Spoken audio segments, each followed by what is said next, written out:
Tem a conversão aqui no Ceará, aqui em Fortaleza, na verdade, de 19 protestantes que se converteram no Nossa Senhora, não disse nada, assim, foram eles que sentiram no coração que tinham que mudar, 12 ateus e 36 espíritas, né? E desculpa a palavra aí, uma pancada de católicos que estavam meio assim no muro e que agora estão perseverantes, né?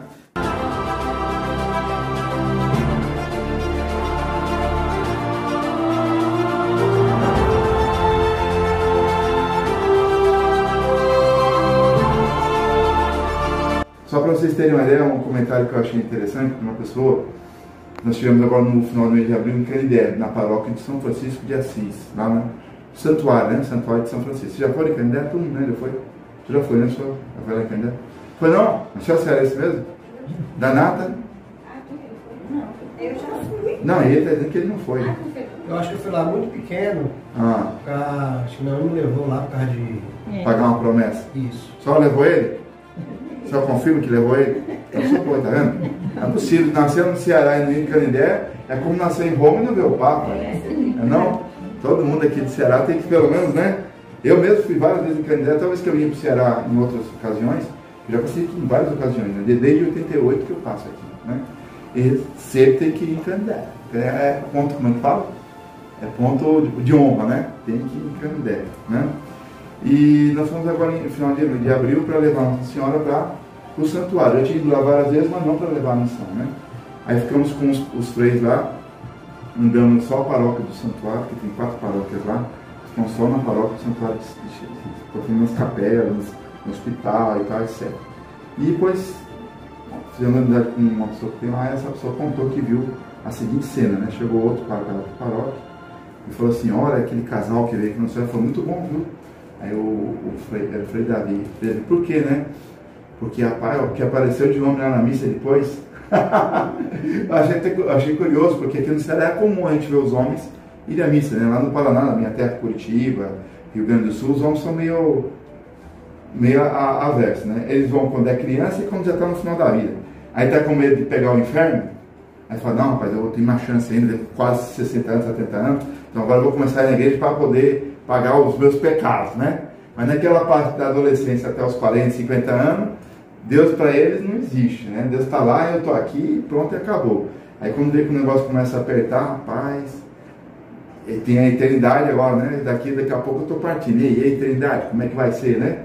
Todo mundo começa a pensar na eternidade e fala: não, então eu tenho que arrumar, né? Porque a gente vai viajar, a gente vai arrumar as malas, né? Então se eu tenho que arrumar minha mala, como é que eu vou arrumar para ir para o céu? Tem que ter a conversão, né? É como aconteceu, por exemplo, com São Francisco Xavier. Você já ouviu falar de São Francisco Xavier? Você está próximo aqui. São Francisco Xavier, já ouviu falar, senhor? Não é o São Francisco de Assis, é outro São Francisco, né? São Francisco Xavier, ele não era franciscano, ele era jesuíta, porque a história dele era muito bonita. Ele estava na faculdade, né?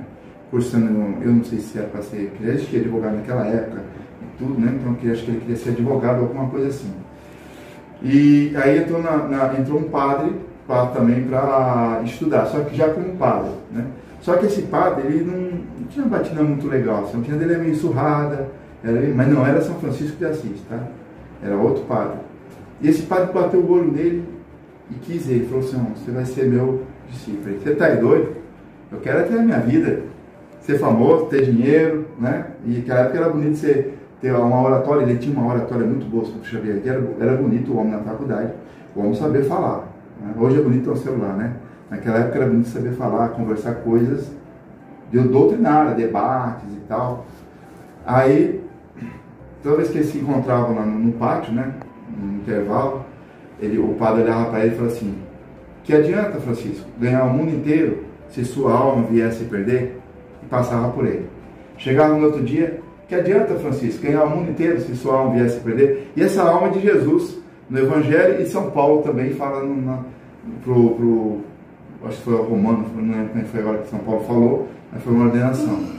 A tal ponto que quando Santo Inácio passava por Santo Inácio de Loyola, que era o padre, que estava todo surrado, batendo, era Santo Inácio de Loyola. Quando passou por ele de novo, não precisava mais falar para ele assim: que adianta, Francisco? Só que eles conversavam tudo em latim. Então ele só fala assim: quid prost? Que adianta? Que adianta? Então o Francisco já entendi o resto da história. Que adianta ganhar o mundo inteiro se só uma vez perder? E isso dia após dia. Chegou uma hora, o Francisco estourou. Espanhol, até que ele demorou, porque espanhol estoura rápido. E ele demorou uns 2 meses para estourar. E aí ele falou assim, ó, avisa lá na faculdade que se eu chegar lá e aquele padre cruzar comigo de novo e falar que adianta, eu vou tirar a minha espada e vou degolar ele. Aí avisaram lá o pessoal lá da faculdade que estava zangado mesmo. Naquela época o pessoal fazia isso mesmo, né? Aí chegou um amigo dele e falou assim, você não vai fazer isso, Francisco. Por quê? Porque você é excomungado quando matar um padre? Eu não estou nem aí, não ligo para essas coisas. Nem acreditar em Deus, eu acredito. Aí ele falou assim, não é isso, Francisco.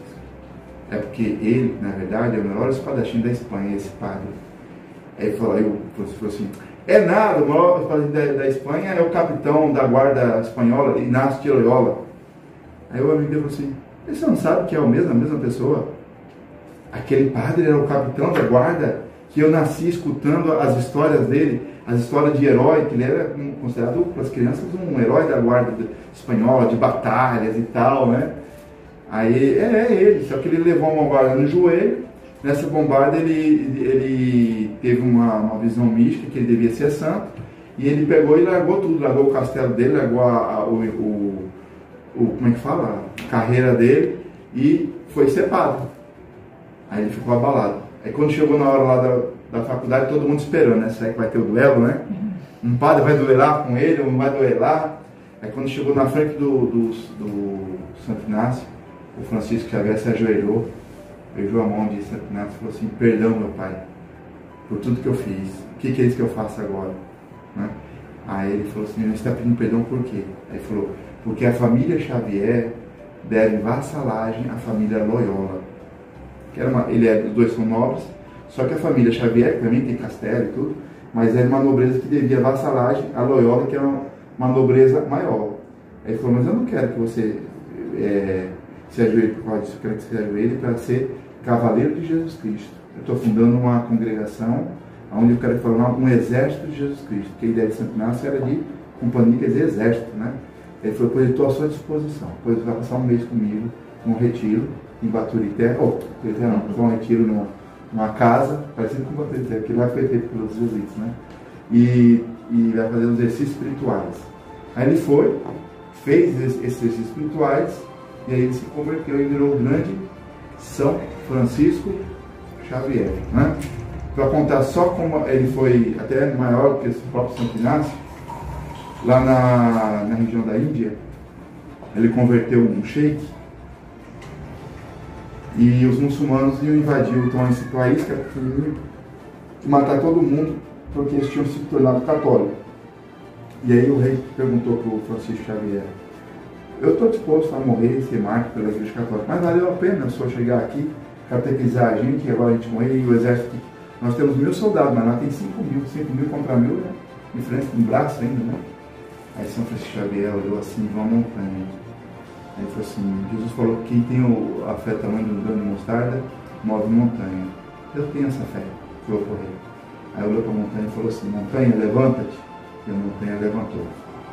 Montanha anda, a montanha levantou, em cima do exército inimigo. Montanha desceu em cima do exército. Pronto, o exército dele não precisou da batalha, e já teve o plano funeral completo. Levou todo mundo e acabou. Até hoje tem lá a montanha que São Francisco Xavier tirou do lugar. Né? Olha a fé desse homem.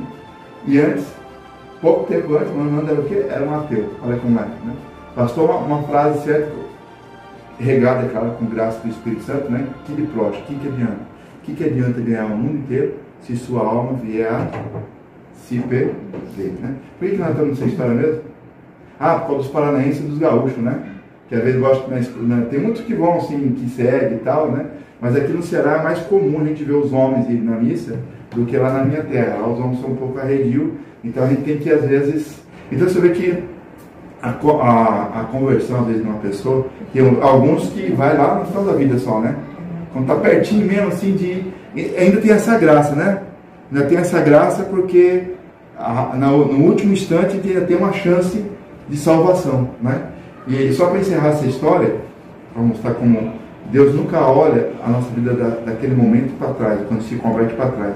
Ele olha daquele momento para frente. Ele vai daquele momento para frente é que é o importante da história, né? E vocês viram aquele vídeo que viralizou daquele padre em Maringá que parou para atender um rapaz que tinha acabado de morrer ali no asfalto, não? Não? É um vídeo que correu esses dias aí, todo mundo falando. E eu quero pensar que o padre parou o carro, aqueles padres aqui, daquelas batinas assim, e o soldado falou assim, não, mas ele já morreu. Aí o padre falou, não, mas ele tem chance ainda, porque tem até 2 horas depois da morte, que se a alma dele estiver aqui, eu vou dar uma ação dos enfermos, pode ser que se salve. Aí o pessoal achou interessante, gravou aquilo ali, aquilo viralizou. Agora, eu não sei porquê, da mesma congregação, um outro vídeo que não viralizou, quer dizer, não como esse, né, e que eu achei ainda muito mais forte, né, e foi em São Paulo, um padre da mesma congregação, mas era outro padre. Agora os dois não eram brasileiros, os dois são latinos, aqui da Colômbia, Bolívia, uma coisa assim. Em São Paulo, esse daí só viralizou porque ele deu a unção dos enfermos após a morte, já estava morto o rapaz. O outro, de São Paulo, estava numa pista também, de moto, tinha batido de moto, também estava morto. Só que a diferença é que o de São Paulo, quando o padre foi dar a unção, que estava todo machucado, né, sobrou dele, ele levantou a cabeça. E o padre pensou que ele estava vivo. Os paramédicos correram em cima dele de novo.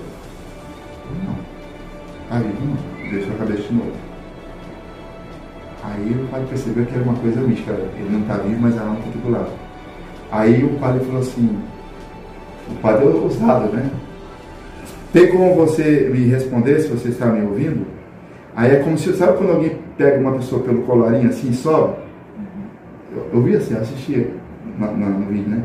É como se alguém tivesse pegado ele pelo colarinho assim e sobe assim a cabeça dele, que é uma coisa assim meio anormal, não é você levantar a cabeça. É como se alguém estivesse puxando pelo colarinho dele e balança assim. Só que não tinha ninguém puxando, entendeu? E o pessoal, os paramédicos, ficaram tudo assustados, aí tudo do lado assim, né? Então me responda, você se arrepende dos seus pecados? Ele, sim. Eu vou dar aqui a unção dos enfermos. Se arrepende dos seus pecados e tal, etc. E deu a unção dos enfermos e tal. E aí, voltou a como estava antes, estático. Olha, ele respondeu, morto, é isso que me impressionou. Só que a maioria das pessoas que estavam em volta não perceberam isso. Por causa do jeito que ele estava sendo puxado. Entendeu como é? Você vê que a graça de Deus, né, naquele último instante, né? A gente não sabe se de repente foi uma coisa boa que ele fez em vida, que Deus permitiu aquela situação para salvar ele, ou se foi a mãe dele, que muitas vezes acontece, né? Às vezes o filho salva por causa do joelho da mãe, né? A mãe está ali rezando para poder o filho salvar, né? Um que fala muito isso é o padre Marcelo Rossi, né?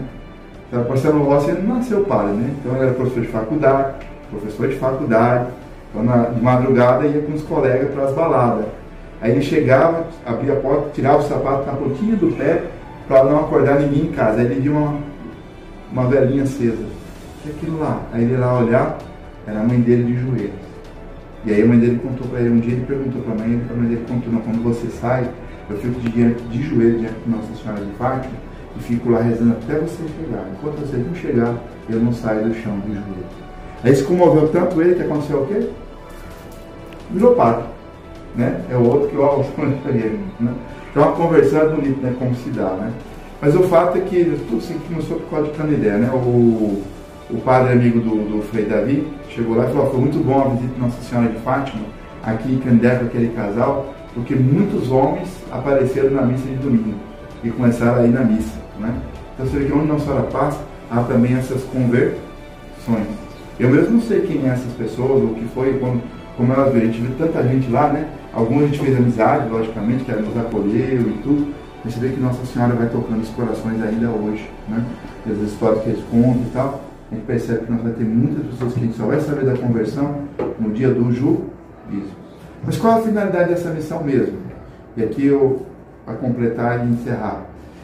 O Papa João Paulo II, no ano de 2000, quando ele foi beatificar Francisco de Jacinto, ele chamou o bispo de Portugal e falou o seguinte, olha, existem muitos leigos que levam Nossa Senhora pelo mundo, mas agora eu quero uma nova etapa na igreja. Eu quero pelo menos um casal em cada país e deve entrar com a imagem peregrina com a coroa na almofada, para que a família, ao coroar Nossa Senhora, possa atender junto comigo os pedidos de Nossa Mãe. Quais são os pedidos de Nossa Senhora? A consagração, o terço e a devoção do primeiro sábado. Então o Papa falou, quando coroarem Nossa Senhora, estarão fazendo comigo a sua consagração. Porque quem coroa uma rainha já está dizendo, eu amo e quero servir. Então, para nós, essa coroação é uma consagração. Né? Quando eu coloco o texto na mão de Nossa Senhora, aí estou dizendo assim, o segundo pedido de Nossa Senhora, que ele reza o texto, né? Todos os dias, do mês de... O ano todo, não caiu não, né? Lá na igreja lá de São Judas, no Padre Zé, todo mundo caiu. Maio, e era dia 1º de maio, né? Maio, eu disse, não, você lembra disso? Você estava aqui, estava lá. Você lembra disso? Que todo mundo caiu, por isso que você não caiu, né? Eu estou assim todo dia, né? Isso é lógico, né? Todo dia, né? Não um dia sim, um dia não, com perseverança. E aí Nossa Senhora falou, quem fizer a consagração e rezar pelo menos um texto todo dia, promete as 3 graças principais, que é a salvação de sua alma, a conversão dos pecadores e a paz para o mundo inteiro. Então, a gente precisa muito atualmente de fazer mesmo rezar esse texto e fazer essa consagração a Nossa Senhora. Mas é preciso fazer com profundidade a consagração, né? Com amor, né?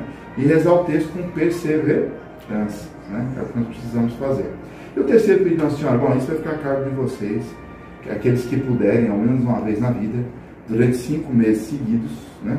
No primeiro sábado de cada mês, a confissão, comunhão, terço e uma meditação de 15 minutos no mistério do Rosário. Né? Quem deste consolo a Nossa Senhora, só oferecer o seu consolo nas tristezas dessa vida e a sua alegria eterna no céu. Bonito, né? Aí isso fica a cargo de vocês. O que nós vamos fazer agora é a coroação e rezar o texto. Então,